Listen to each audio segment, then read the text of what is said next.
Welcome to my apiary.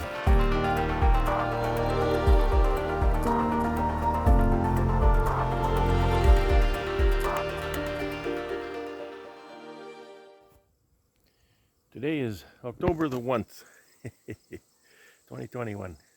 Yeah, that's just a goofy thing that came from a radio personality years ago. Canadians don't say it that way.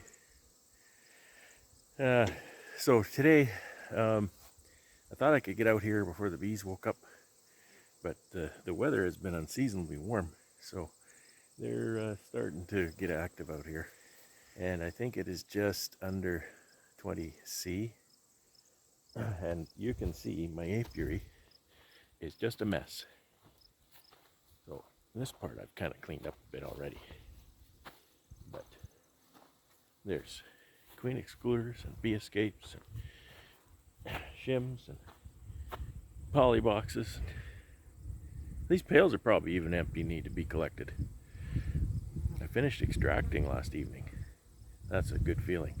That's why I'm out here, taking a bit of a break from that.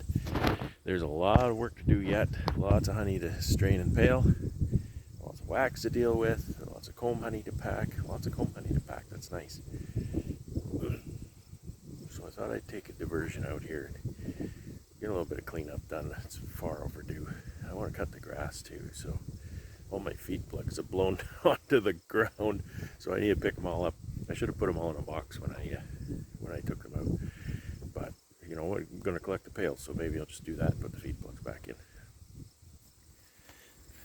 So this side of the yard is what I call my nukes. They're not very much nukes now. Look at them. Now, you can see the frenzy at the edge of this pail. What do we got?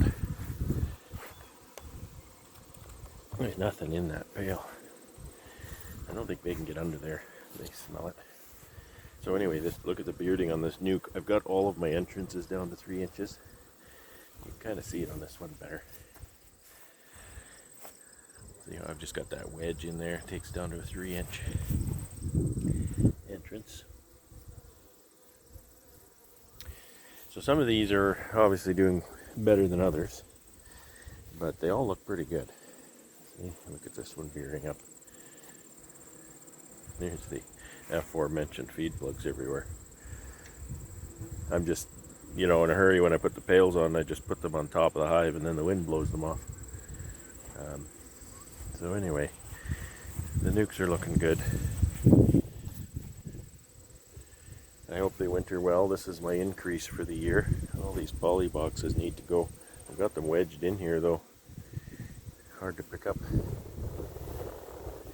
There's more frenzy going on here. This usually doesn't cause a problem.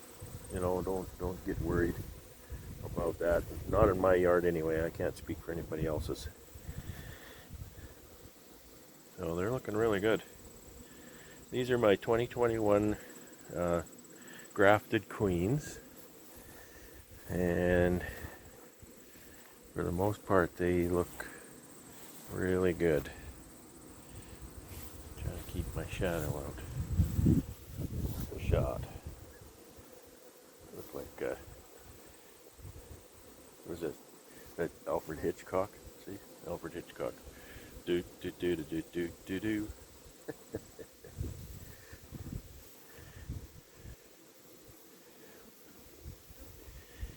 So anyway, not much else going on here. Just trying to clean this mess up. The wind blows everything down, and oh my goodness. I'm just collecting queen excluders, shims, bee escapes. Now I've got I've done up to here. So I've done all of these. I gotta be careful. I'm not wearing any protection, so I don't like to talk too loud or anything. So I've got my little helper over here. I'm gonna have to put that down in 2 stacks, but that's my shims. I've got some old crappy boxes I made into shims, and then I've got some newer boxes I made into shims, and then the escapes. Pails need to be taken in and washed. As soon as the wax part is done, I've got some fume boards over there getting picked up. My queen excluders are on that skid. Gotta take this stuff in. There's no bottom in this, of course. It's all the polystyrene from the top of the boxes. I needed to take that off. Likely going to have to stack 5 high in the building this year. So I needed to recover that 4 inches for fitment in the building. Yeah. Still very tired. It's very tired. It's been a tough week getting that extracting done. So I just thought I'd share the apiary with you. You haven't been here in a while. The outyards are still sitting there, finishing up their syrup. So, what do I got? 80 something here. There's 64 at the outyards. Around 150, maybe 151 total. Oh, this is going to get against my better judgment. I fed these nukes a gallon of syrup. I actually took, you see a lot of these are empty spots. I took all the brood from anybody who wasn't performing very well, and I consolidated the brood. Looks like I could take this one and put it beside that one. So that gives me, goodness, that gives me 6 of these things. These are the old queens. I took these queens out because they weren't performing in the spring. And they've sat in these nukes, and to my surprise, a few of them really started to lay well and perform. I've skimmed a lot of brood out of these for splits. No activity there. I wonder what's going on. I'll have to look. And I don't even want to winter them, but what do I do? It's too late to take the brood and put it above a queen excluder and that sort of thing. Anybody want some nukes? You want some nukes, give me a call. They're affordable. Like I say, I've fed them. They had quite a bit of honey in there. I fed them. They've taken that whole pail now. To get these pails collected before the wind blows them away.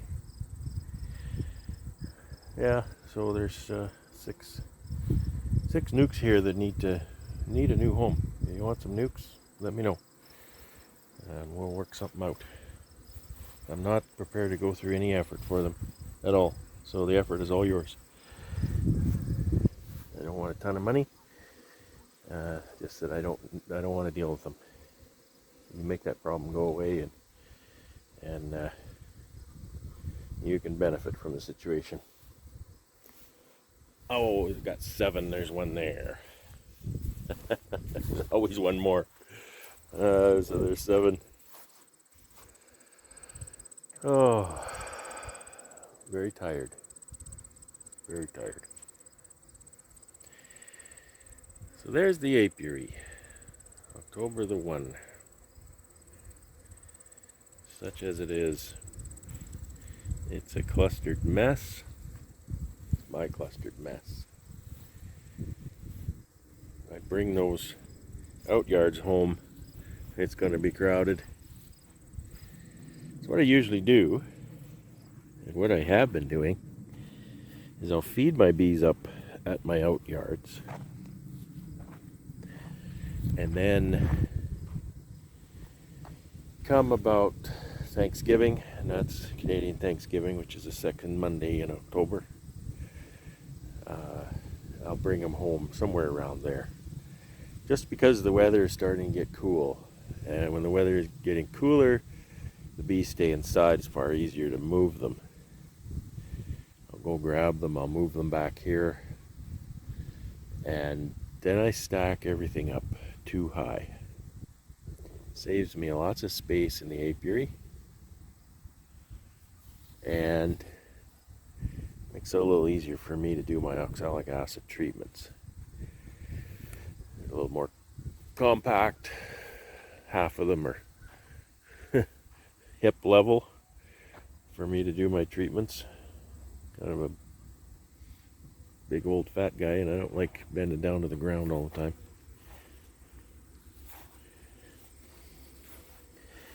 So that seems to have been working for me. See, more plugs on the ground. I've got 12 of these.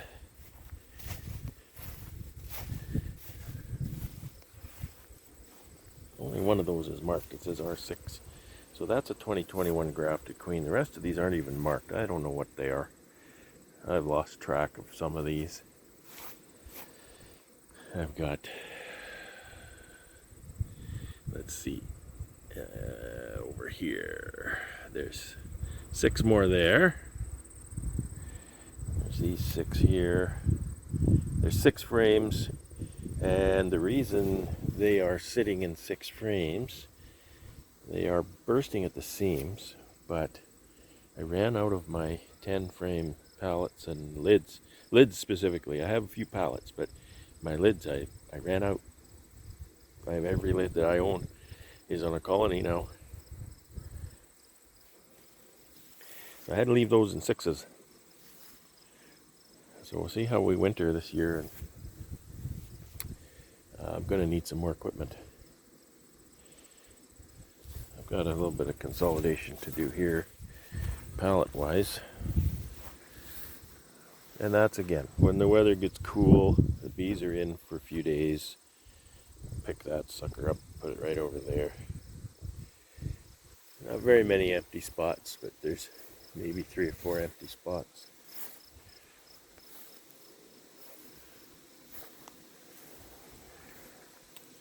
These 6 framers here, I like them. I have a love-hate with them. They perform really well. I'm very pleased with how they perform. I have a lot of them. You see there's a bunch there, there's a bunch over there. There's a bunch strewn about behind there. So they're really nice for, making a whole bunch of splits. Bees perform well in them, they winter well in them. The part I hate is they're just not standard, Like, here's one thing. I had to drill a hole in the top of them for my feeder, my feed pail. But of course, I have to use the gallon feed pail because my 2.5 gallon won't fit on there. Got a brick in the box that doesn't blow away. So anyway, that's kind of that. They come from the factory with a screened bottom. A screened bottom, and actually, let me show you this. It sits up in here like this. So they've got a groove here, and this is a divider. This is a divider actually, but I've cut it down. I don't want to ever use them as 3 framers. That's why there's an entrance on each side here. So I block one entrance. And I've cut this divider down and made a solid bottom out of it. That just works for me, for my management, better. I feel it's a little better for wintering. But that's trivia. That's just what I've done. So this is the work that awaits me. The queen excluders and bee escapes and stuff sitting everywhere. This is about all I've got to do though, right here and right there. And then I'm done that job. One of my challenges now is to get everything indoors for the winter. Well, everything's not going to go indoors for the winter. There's a lot of this stuff, boxes and things, live outside, and it doesn't do anything for their longevity. But I just don't have enough indoor storage for everything. As nice as that would be, that's expensive. It's very expensive. I'm not complaining though. I've got good facility. I've got good equipment. I'm reasonably healthy. Lots of space. A wife who loves me, and a God who takes care of my every need. And that is absolutely all I need. I say to my wife regularly that, my bank account isn't very big. but I'm among the wealthiest 1% in the world. There's a lot of evil in the world. You know, you think about how hard people work. You think about the money that people put into things, and they work for that money, and they put that money into things, and they build stuff up. They build infrastructure. They build not only physical things, but they build all manner. And people create, and people, you know, like I'm building my apiary here. I'm building more and more bee colonies and stuff. And you think about all the people in the world who work really hard, do that kind of thing, and then you think all the people in the world who all they can do is destroy.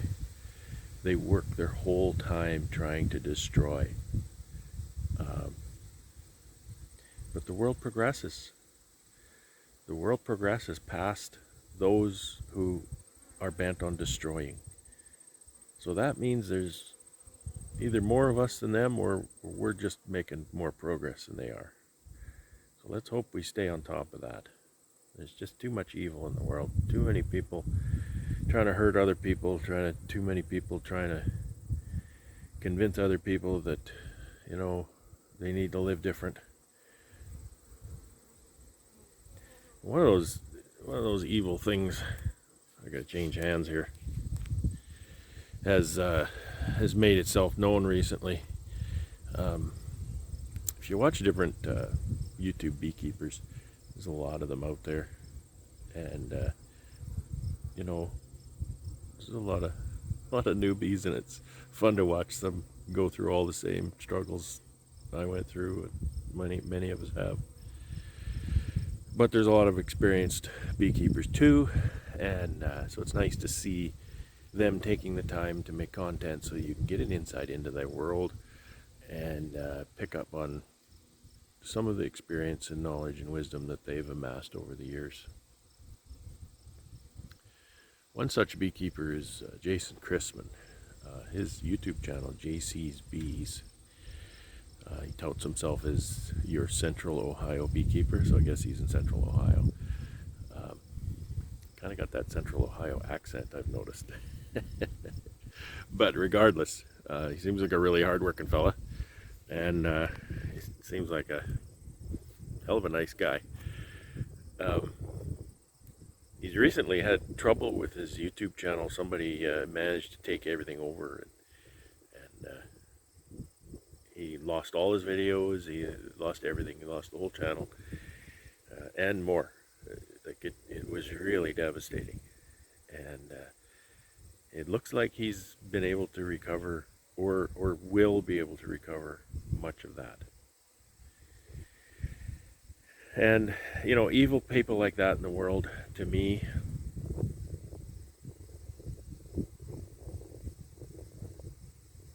I'm not that compassionate. You choose evil, get what you deserve, I think. In the end, you should, in my estimation. Good thing I'm not the judge. I can't judge and I can't condemn. And that's a good thing. Good thing for evil people. I'm not that compassionate upon evil. So anyway, I just wanted to point that out, you know. Go on over to Jason's channel, JC's Bees. It might be a little confusing. He created a second channel when he lost his other channel. He created a second channel, and then he got word that he was able to recover his original channel. So the second channel will be deleted here pretty quick. So you have to figure out which is which. Look at the subscriber count, and you can probably tell. The one with the more subscribers is the real channel. Well, they're both real channels, but is the permanent channel.